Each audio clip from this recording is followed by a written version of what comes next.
জ্বরের মধ্যে দিয়েও আমার বৃষ্টিতে ভিজতে ইচ্ছা করলো। Please like and follow. আজকে 4 দিন পর আমার শরীরটা একটু ভালো লাগতেছে। তারপরে হলো আমি সকালবেলা উঠে চিয়া সিডের পানি খাচ্ছি। পানি খেয়ে আমি চলে যাব জিমে, কারণ সকাল সকাল জিম করলে সারাদিনটা অনেক ভালো যায়।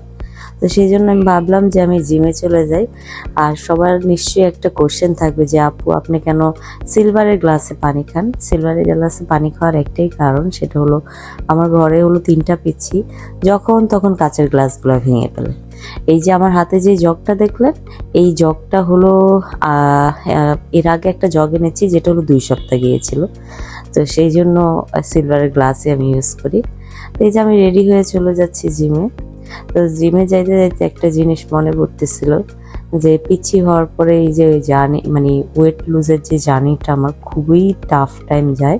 কারণ হলো একটা মেয়ে যখন 30 কেজি 35 কেজি ওয়েট বেড়ে যায়, তারপরে 30 কেজি 35 কেজি ওয়েট কমাইতে যে কি কষ্ট হয় শুধু ওই মেয়েটাই জানে। তো যাই হোক, ফাইনালি আমার জিম শেষ। এই দেখো আমার অবস্থা। আমি জিম থেকে এখন বাসায় চলে আসতেছি।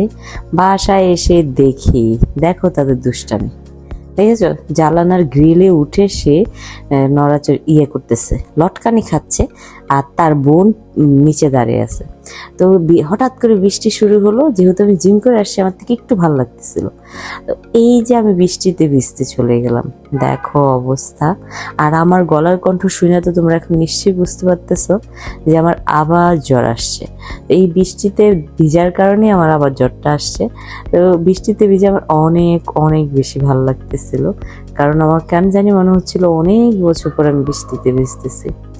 তো আমার এই বৃষ্টি ভিজাটা খুব খুব ভালো লাগে। So thank you so much for watching my video.